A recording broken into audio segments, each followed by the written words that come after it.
This episode of the Over the Bars podcast is brought to you by our Patreon subscribers. Fine gentlemen such as Corey Hipp, Matt Meyer, Jesse Anderson, Josh Hudson, and Ethan Sloniker. If you'd like to be a subscriber to the Over the Bars podcast on Patreon, visit patreon.com/overthebars and get yourself hooked up with awesome perks such as sweet sticker packs mailed to you monthly, your name on the podcast every episode, along with other neat little perks that you can find out what they are at patreon.com, patreon.com/overthebars. Become a subscriber, help us help you by helping yourself by helping us. There's a lot of helping going on here in a circle. Make it happen. Patreon.com/overthebars. Now, this episode is kind of a halfway between the 5th and the 6th episodes.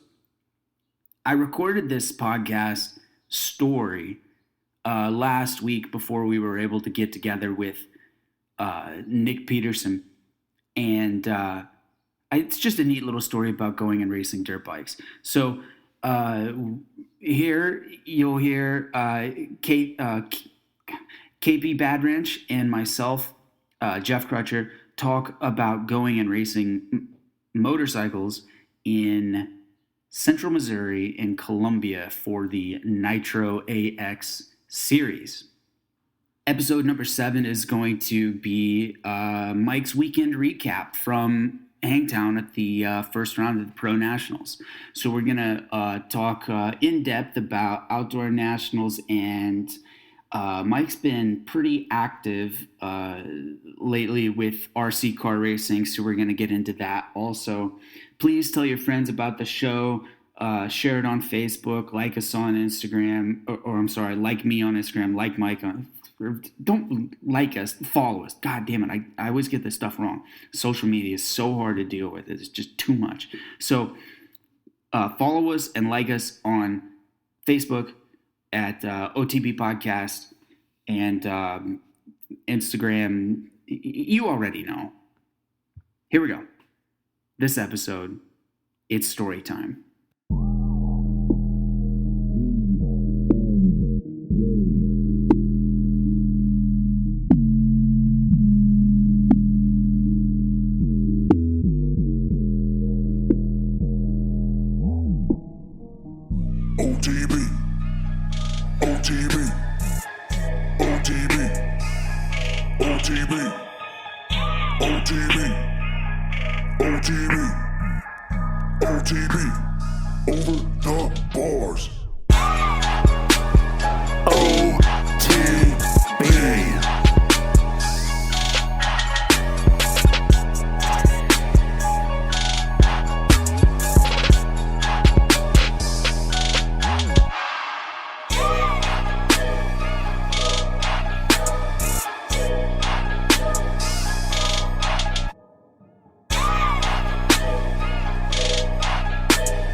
OTB, who's this? I'm Ethan Sloniker, Bikeworks powered Donnell Suzuki, 250B, 450B, Schoolboy 2, and you're listening to Over the Bars.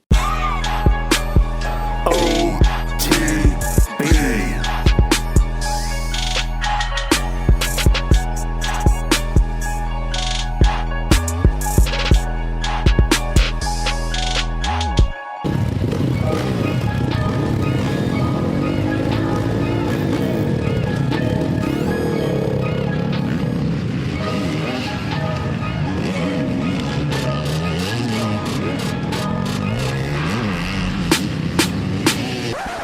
Today on Over the Bars, it's kind of a unique podcast because instead of it being myself and Mike and a co-host, a guest, we're going to, or I should say, we, as in you and I, are going to talk about an old race story that I have. So this week we were supposed to get Nick Peterson on the podcast, and then Mike calls me and says, "Hey, bud," because normally we do Tuesday nights and then release the podcast on Wednesday morning. So Mike calls me and says, "Hey, dude, the guy that does the morning shift on the Live RC podcast is sick or can't make it in or whatever his deal was. I'm filling in for the guy on the morning shift." So we couldn't do Tuesday morning, and then my work schedule at my job had me working today from 3 until super late at night, so it would have to be really late if we were going to get together tonight. And then I've got to sign a lease on my new apartment, condo, duplex, townhome thing tomorrow, and it's like this week has just been balls out. As far as scheduling, I've got a bunch of Rip and Rut stickers to do. Mike's got stickers. He's going to print with Boom RC. He's got his other podcast, Alive RC. Nick Peterson has a squirrely schedule of being able to go ride and work, and it just ended up not working out this week. So I figured, well, we normally release something on Wednesday, so why not just tell an old moto story from a couple years ago. In lack of being able to get the group together this week. So we are going to get together on Thursday night, and then that podcast should come out on Friday. And then that will be the crew of myself and Mike, and Nick Peterson is going to join us also in studio.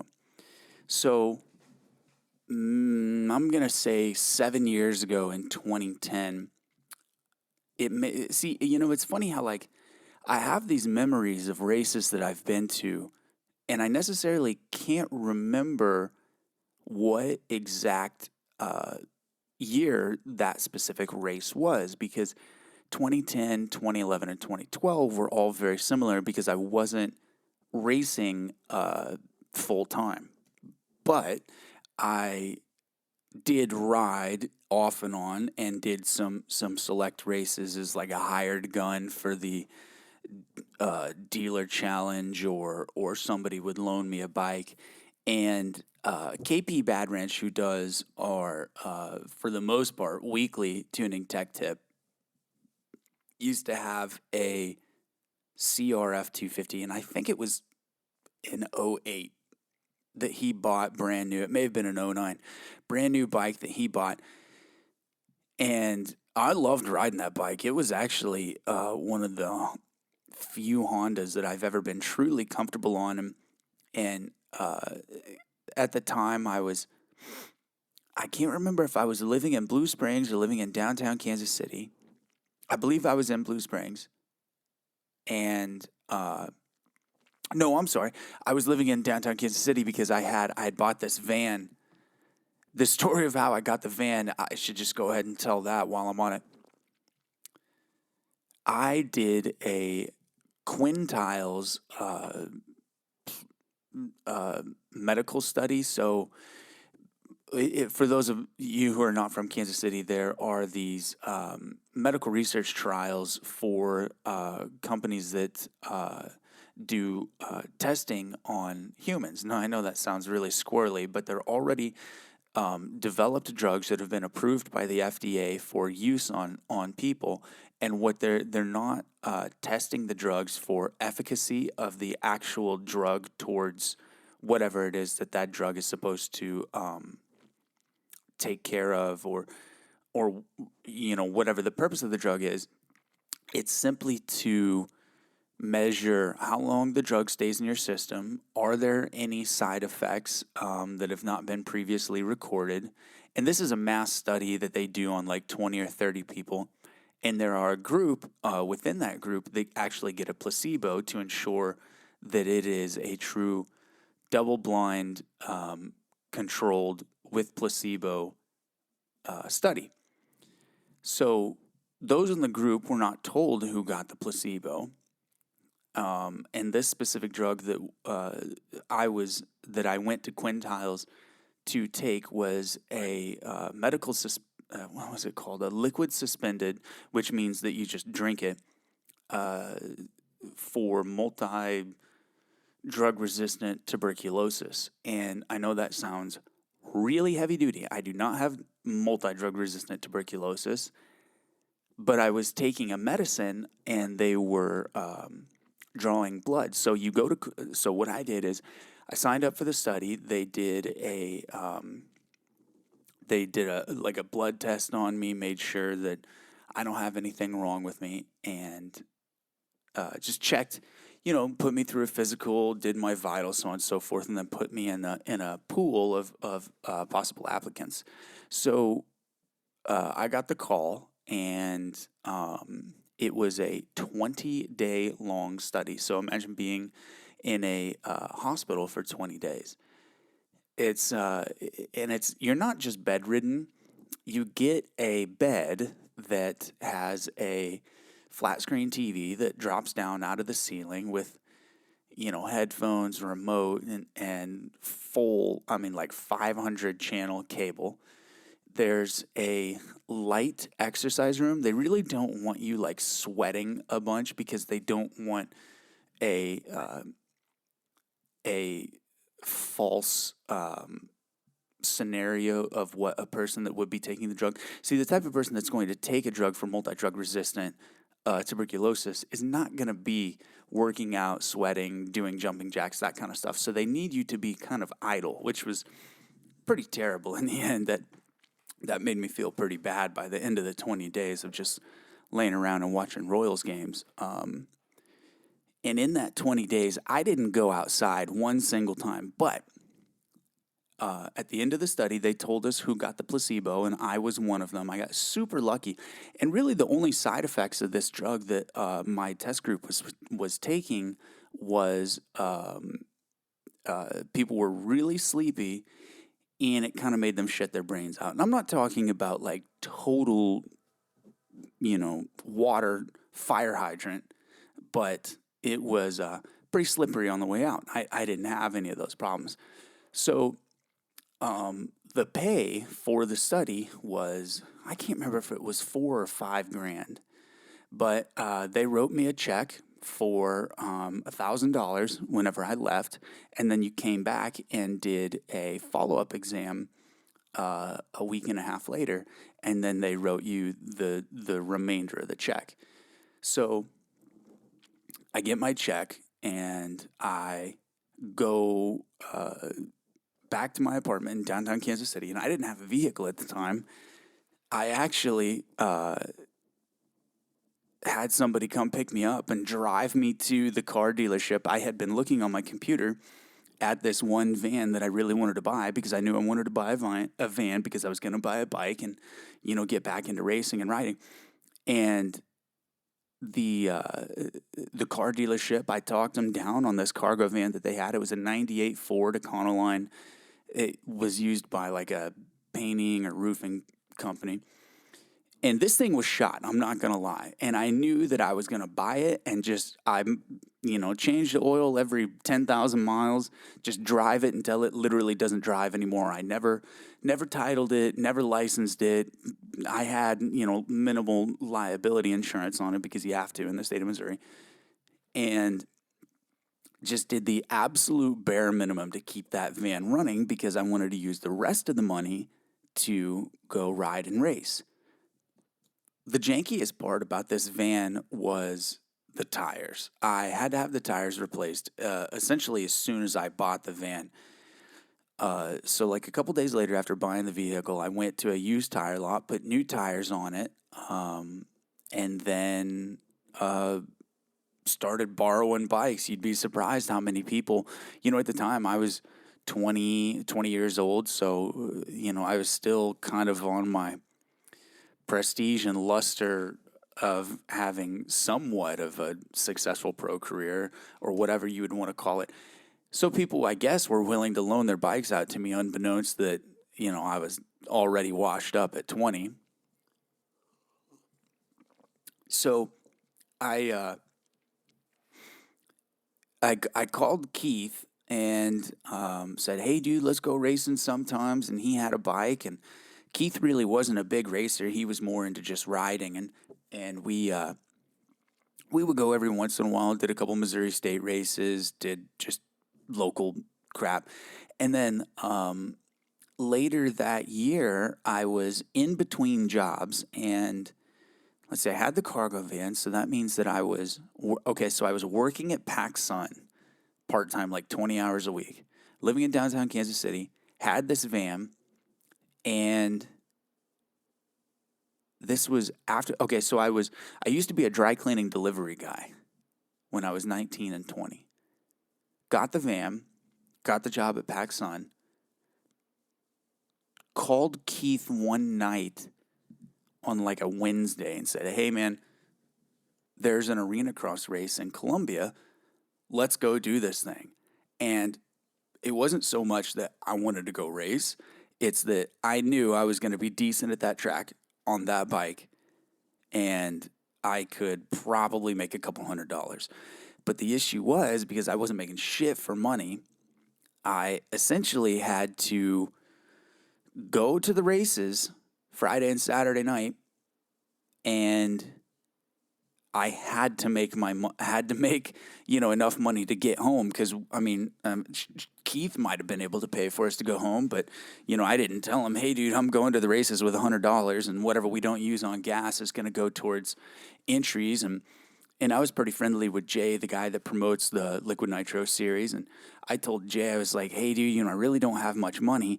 Is there any way that you can comp my entries and I will pay for them out of my winnings? And I sounded very confident that I was going to win money, and he agreed to it somehow. And I did all right on Friday night. Made I don't know, who knows? I probably made $150 on Friday night, and making money the first night and literally looking at each other in the pits like, do we go home because we got enough gas money to make it back, or do we stay here and roll the dice? We stayed in Columbia at Keith's girlfriend's at the time. His chick was in a sorority out there at Missouri University, and we stayed in this weird like sorority apartment house. I don't really know. It wasn't like what I thought a normal sorority was, but I'm not very well versed on sorority girls. So we stay at her house Friday night. Go back to the races Saturday afternoon, and they were calling for a major snowstorm to blow through Saturday evening. The temperatures just hang in there below the freezing point, maybe getting to around 30 degrees by 7 o'clock. There's the storm taking shape, and all of a sudden it has tons of energy and moisture building with it. So this, as expected, is forming as we thought it would. It will be tracking to our south tomorrow night into early Saturday, become a big coastal storm. Meantime, we have the cold air kind of locked in, at least over parts of the area. Now, it's a complex forecast. Your hour-by-hour forecast tomorrow, this is in the morning. We have cloudy skies around sunrise, and then rapidly see the snow move in by 10 or 11. Well, it's snowing here. by this time I had the van for a couple months, and those used tires that I put on the van were pretty much out of tread with a capital O. And we made it to the races, and it was barely flurrying, and there was indoor pits, so we took everything inside, raced. I did pretty well. I think I got a third in the 250 main, and then did all right. And I don't remember what the open pro main, but made a couple $100. We got in loading the van was damn near a nightmare, because by the time that we went inside to get everything inside by like 5 o'clock before pro practice, then it had started snowing pretty severely. We didn't go back outside until 11:30, whenever the show was over, and the snow had accumulated, no exaggeration, about 18 inches in a matter of about 4 hours. It was the gnarliest snowstorm I've ever been in, but I was inside racing dirt bikes inside of this arena. So we got the van loaded, collected my money, and it was about a 15-minute drive from the arena on the edge of town back to campus where Keith's girlfriend lived. 15 minutes normal drive time on perfectly good roads with 18 inches of snow on the ground and completely bald tires on a cargo van that had not much in the back of it was a completely different story. So it took us about 45 minutes to get back to the apartment. And at every opportunity I had to not stop, I mean, there was no stopping. I could not stop because the tires were so bad on that thing. Once we got going, and it took some friends to push the van out of the flat parking lot at the Arena Cross race, that there was absolutely no stopping. So I made enough money to get us back home, but we were going to stay, obviously, in Columbia that night. There would be no way to get home to Kansas City. So stay at the sorority house. And we loaded all of my stuff up, and I still had my gear on. I didn't even take my gear off.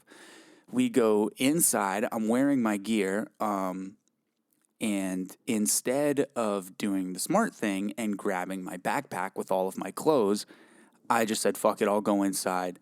We'll start the party. Because it was there's nothing else to do but drink and party whenever there's 18 inches of snow on the ground and it's still coming down. So we get live. I'm in my moto gear in a sorority house in Columbia after I just made a couple $100. And I'm, just living on top of the world. This is all great and dandy. The party ends. I go to bed and wake up the next morning, and it's pretty early, and I'm an early rise. I'm usually up by 6:30, 7 o'clock, and I realize that all of my gear is out, that all of my gear, at some point, somebody, it may have been myself, put the gear into the washing machine to wash it because it was smelly from all the sweat from inside the arena. So I had to walk out to the van. I couldn't find any underwear, and there's, Keith's gone with his girlfriend. There was another dude there who was a wakeboarder. His name was Davis. I guess the dude was super, super talented on a wakeboard. So there's 3 dudes in the sorority house. No other men's clothing to be found anywhere. And my van is in a parking lot about a 5-minute walk away. And I couldn't even find a robe. I grabbed somebody's towel, wrapped that around my waist because all I had was my underwear. Wrapped the towel around my waist, and my moto boots were still in. I put my moto boots on, and I'm walking out to my van. It's still snowing, and right as I step outside of the sorority house, I don't know what kind of rally or function it was, but there were about 30 to 35 girls. Maybe they were taking photos in the snow. I'm not sure. Standing outside, I open the front door, and I'm shirtless. I have a towel wrapped around my waist and motocross boots on. I walk down the front porch steps, and it's like the girls just parted to judge me as I did my walk of shame back to my cargo van. I get back to the van and realize I left my keys inside the apartment, house, whatever it is. I then have to re-walk this whole ordeal one more time. And one of the girls was like, "What, did you come back for seconds?" And I was just like, "Oh, forgot my keys," and grabbed my key and walked back out to the van and put all my clothes on out in the van. I didn't want to be subjected to any more shame. So it continued to snow another foot or so. This was probably the biggest snowstorm I'd ever seen in my life, and we're stuck. There's no getting that van out of Columbia. Until the roads are completely clear, that thing isn't moving. They had canceled class, well, it was Sunday morning, but then they went ahead and canceled class on Monday. So then Sunday turned into just another party day to follow up after Saturday night. And a couple of the girls' parents had bought them food vouchers for the school, which were also, you could use them at the Papa John's Pizzeria right down the road. Then the end on Sunday was, I can't remember that chick's name, the one, it was like the end of their semester, and she had that food card, or like she had like gift cards to get pizza or something. And we literally, or like you got on the fucking computer and ordered like 18 pies and like a bunch of breadsticks and shit. We just had all this pizza, and like we tried to just have like everybody that we could over to their place to have a fucking pizza party. Now, my van was not moving. Keith rode with me, so he didn't have a van. And then Davis, the other dude that was with us, he drove like a little Saturn. There was absolutely no getting to Papa John's unless we hoofed it. So the girls give us their food voucher cards, and we call into Papa John's and order, seriously, absolute no exaggeration, 30 pizzas, maybe more. It may have been more than that.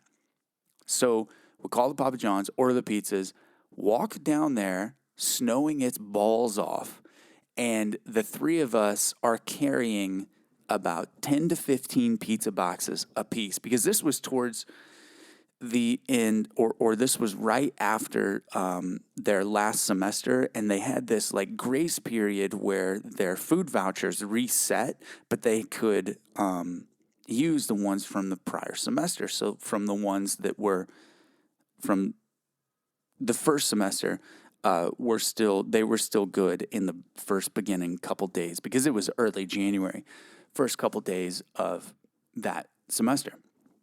So we get these food vouchers, get the pizza, walk it back, huge amounts of pizza. Each and every one of us at some point had slipped on something, fall down, dropped pizzas. There was shit everywhere. We had pizzas, a trail of pizzas behind us. And, oh, shit, I forgot an entire... So all right, so this is one of the better parts of the story. Before we ordered the pizzas, and after I had done my walk of shame, I come back inside, and I was sitting around bored. Like I said, it's about 7 o'clock in the morning, and nobody else is awake. I'm laying there. I have, like, no service on my phone. I'm not too interested in watching TV, but there was a Formula One race that was on, or it may have been a recap. So I started watching the Formula One race, and I'm like, man, this would be better if Keith was out here watching this with me. And Keith wakes up, or I go in and I wake Keith up, and his phone is always dead. Something you have to understand about KP Badwrench is if it ain't dead, it's broken. And if it ain't broken, he doesn't know where it is. That motherfucker loses phones, breaks phones, lets it go dead. I don't know why he even has one, because he's totally unreachable. So Keith, I wake Keith up, drag his ass out of bed, and now here's a key part of this. There are no clocks inside of this apartment.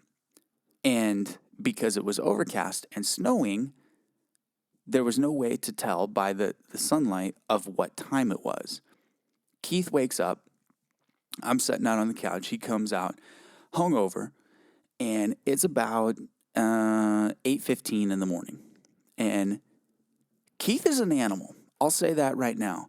If anybody is down to party, down to drink, down to have a good time, it's KP Badwrench. And something you got to understand about me is I don't drink, but I enjoy influencing my friends to drink.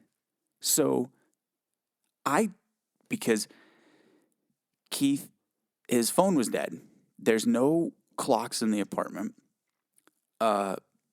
He asked me, hey, dude, what time is it? And he's a little shit-faced. And I was like, fuck, dude, it's like 3 o'clock in the afternoon. Fucking with him. He had no idea. He's like, fuck, I need to start drinking so I don't get hungover. I'm like, I think that is a fantastic idea. I was like, let me make you a drink, Keith. What would you like? He's like, dude, just give me beer. So got him a couple cold ones out of the fridge, and he comes out, or he's sitting there drinking beer on the couch. Davis wakes up, comes out of his girlfriend's room, sees the two of us. There's fresh beer on the coffee table. We're watching Formula One. Keith has no idea what time it is. Davis is like, dudes. I'm like, Davis, come have a drink with us. So he sits down on the couch. He's like, what time is it? Keith's like, I don't know, like 3:30 or so. And I am like boiling over, trying not to laugh over these assholes. I tricked them into drinking beer at like 8:30 in the morning. So then they're sitting on the couch getting re-hammered, and we're watching Formula One. Keith's girlfriend, Davis's girlfriend comes out of her room, sees us on the couch. She's like, what the fuck are you assholes doing? We're like, what? We're watching TV. And she's like, you idiots, why are you drinking? And Keith's like, what are you talking about? And he's a couple beers deep, because the thing you gotta understand about KP Badwrench, and that dude drinks like a fish. So she's like, you guys are gonna be so fucked up today. They have no idea what's going on. Then Keith's phone, finally, he's like, oh, I gotta find my phone. Plugs it in, gets it turned on, looks down, sees what time it is, looks over at me, and I'm just like biting my finger. And the look of, I'm not even sure what the correct word to describe it as. The look that he gives me, as if I hate you and I want to kill you, but I tip my cap to you, sir, for tricking me. And Davis is like, well, fuck it. It's 10 in the morning. We might as well start drinking hard liquor. So then he breaks out the, what was popular that time before Fireball was, Jaeger. So they were drinking Jaeger, which I don't know how they weren't just immediately throwing up. 12 o'clock in the afternoon comes around. That's whenever we go get the pizzas. These two assholes are totaled, like completely shit-faced. We go to the pizza place, bring the pizzas back, slip and fall, and trail of pizzas everywhere, come back, have a pizza party inside this chick's house, sorority house, and they are done and out, completely totaled by 3 or 4 in the afternoon. And I just had a nice afternoon of watching football and eating pizza and hanging out with these sorority girls, if you can imagine where that went. And then, sure enough, the sun came out, the roads got cleared, and we went home on Monday afternoon. And there were multiple, and I mean multiple times, that Keith and I went racing whenever I was riding his bike or somebody else's bike, where, you know, I'd be working a bum job. He was working at Dell's. And the deal was, if Keith went with me and he drove, we used my vehicle, he would drive, and then he would wrench for me for the night, I would give him 15%. If I rode his bike, then I had to give him 15% plus, was it 50 or $75? Fuck, I don't remember. But either way, I essentially had to rent the bike from him and then give him a percentage of whatever I won. So there were multiple times where we'd go racing. I'd call Keith and I'd be like, hey, dude, there's an arena cross race. Or, hey, dude, there's a pro-am. Or, you know, there's this money race. You want to go try to make a little extra money this weekend? I know you got that bike sitting around. And he'd think about it and, you know, call me back. And I knew the answer was always going to be yes. I don't think he ever said, no, let's not go racing, because he's a fucking dirt bike addict as much as I am. So we go dirt bike racing, and would miraculously, I would make enough money to get us back home and have a little extra coin in the pocket to you know, make bills of that week. But I will always look back on those times with KP where it was more often than not, from 20 to, I'm going to say 23, racing dirt bikes was not for fun. It was ends meet. We go out, hustle, make money. You know, I'd give him his cut. I'd take my piece and pay my cell phone bill or my you know, my car insurance or whatever it was that I was paying at the time. And I mean, I was working part-time, and then by the time that I got a real job, I started working for this dude doing landscaping, and then that transitioned into me going to work for FedEx. But man, those were some good old times of just winging it. And I could probably, so let's say we did 30 minutes here, I could go on another 4 hours of stories just like this, where it was just on a wing and a prayer that I'd be able to make enough money to get us back home. Because, you know, the extra cash is nice to help, you know, pay for whatever it was, but I would never, well, actually, I take that back. There would be times where I'd be like, okay, this is my last $60. That'll pay for my entry for one night. And I would, you know, beg and borrow from the promoters and say, hey, dude, you know, I don't have the money to race. I'm here.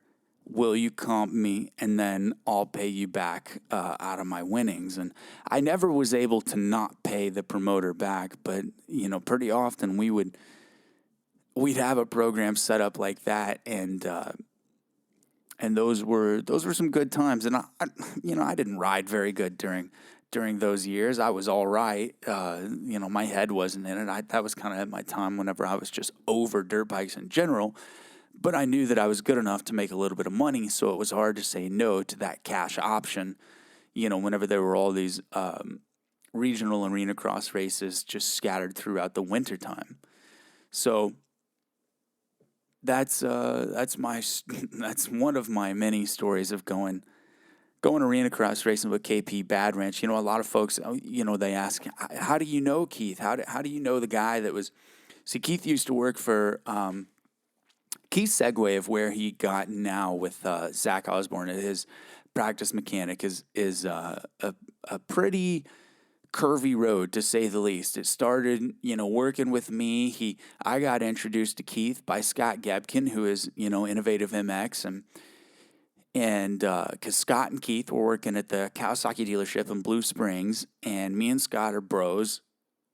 Keith started coming to the track, and then I was going to do some pro nationals, and I knew Keith, you know, firsthand, and we were, I wouldn't say we were bros, but we were buds. And I whenever I decided that I was going to do some pro nationals in 2009, I called Keith, and he picked up. Hello, I was like, hey, Keith, I got a question to ask you. And he's like, what's up, dude? I said, well, I've got these two pro nationals that I've paid for my entry for that I'm going to go do, and I'm going to need a mechanic, and you know, I'll pay you to go, but what I need to know above everything else is, can you turn an honest wrench? And he's like, oh, what? Yeah, dude. I was like, well, you know, I mean, I know how the Kawasaki shop that you work for is, and I know that, and I'm just busting this dude's balls, and I had never called Keith on the phone before, so he didn't know, you know, really my demeanor, and didn't understand that I was fucking with him. And he's like, you know, oh no, man, yeah, no, I'm a good dude. Like I always turn an honest wrench, and you know, which is totally not applicable to this situation of needing a moto mechanic. I just need, you know, somebody that can swap parts out in an emergency. But, you know, I'm hitting him with these car tuning lingos, and he's all about it, you know, and I'm like, Keith, I'm fucking with you. You had the job before I even called you. And he's like, you motherfucker, you... So I got him pretty good, and then we went and did some outdoor nationals, and as what seems always happens is, you know, rider and mechanic turn into best friends, and now he's, you know, I did absolutely whatever I could to help Keith with his career. I knew a couple people, got him in contact with this kid that was a rising star out of Indiana, Eric Grondahl. So Keith goes to Indiana, lives with Grondahl. They ship down to MTF or GPF, one of the two, I can't remember. They may have bounced back and forth between each side of the fence a couple times, and in the process, Keith meets Timmy Ferry, because Eric Goodson started training with Ferry for a little bit, And then he meets Eric Grondahl, who his dad owns Southwick and Alias and used to own Planet Fitness.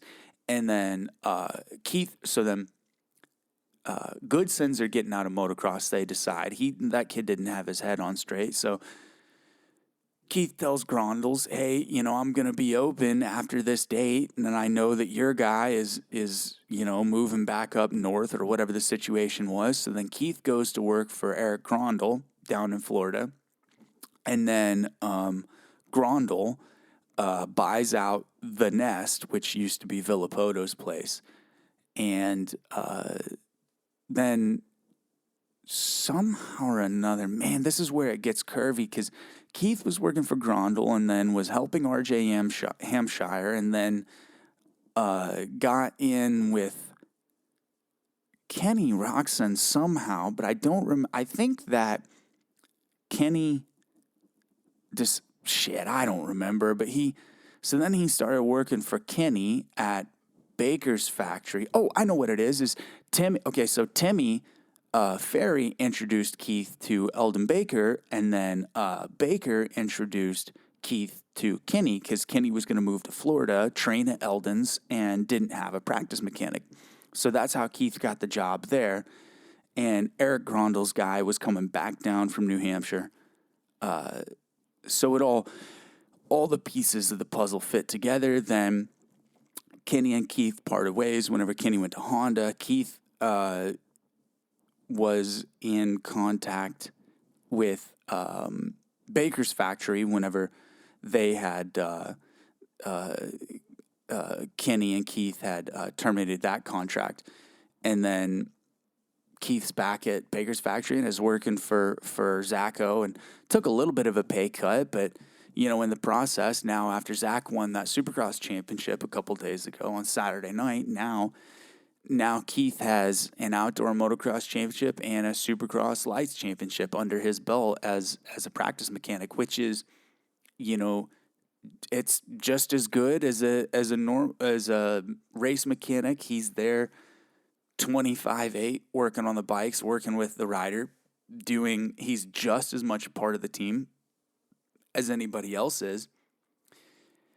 But it's a little more behind the scenes. You don't see him in a pit shirt in the glossy magazines or online, but yeah, he's a major key to the process. And so now Keith is down there, and they're getting ready for outdoors. I just texted him a little bit ago, and he told me that sure enough, they're training for outdoors starting on Wednesday, which they've already been doing testing, but it's there's real no off season between that East-West shootout and round one at Hangtown here in a couple weeks. So that's it for today's story time. I'm going to wrap it up. You've heard me talk enough about myself. Look for us on Friday. We're going to get together with Nick Peterson on Thursday night. I'm also going to tell everybody right now that the Missouri State race that was scheduled for not this weekend, but next, that's May 21st, I believe, has been rescheduled, it's actually scheduled for the same day, but it has changed locations from Soggy Bottom to Kingsville. We're going back to Kingsville on May 21st, and the reason is southern Missouri has been flooded out by, they've had torrential downpours, and then plus there's a lot of rivers, flood basins, areas down there that have just collected water and held. I-44 is like completely wiped out. The whole city of Springfield is basically a disaster zone because of all the flooding that's been going on down there. So they've moved the Soggy Bottom MX state race to Kingsville May 21st. Let's just get that out there so everybody knows. So don't plan on going to Soggy Bottom. Plan on going to Kingsville May 21st. Also, let's see, what else do I got going on? That's it until June 18th is it's Father's Day, but it is also the next round of the Missouri State Race Series that I'll be doing. There's another one at Columbia at Finger Lakes, but I don't get along with that track at all. So I'm not going to subject myself to going to Finger Lakes for the state race. So we'll see. Hopefully we'll see a few OTB listeners. Oh, we've got stickers. So come find myself or Mike at the races. Or another great way to get stickers and custom stickers and be a part of the show is to subscribe to us on patreon.com/overthebars. You can get custom stickers, one-off stickers, and OTB sticker packs just for a couple dollars a month of you subscribing to our program. We've got a couple subscribers, a couple low-key guys, a couple major subscription guys. Be a part of it. Be a part of the show. And if there's something you'd like us to, talk about or hear, or you want to come on to the show, hey, you're more than welcome to send us ideas or compliments, tips, whatever it is that you want to hear us say. So come find us, get OTB stickers. I've got my business, Rip and Ruts. Follow that at Rip and Ruts on Instagram and Facebook.com/Rip and Ruts Custom. That's it for the OTB podcast. Early this week, we'll hear from you, or you'll hear from us later on this week. Bye-bye. Hi guys, this is Josh Hudson with Fox Racing, and you're listening to Over the Bars podcast. Sit back, relax, and enjoy the ride.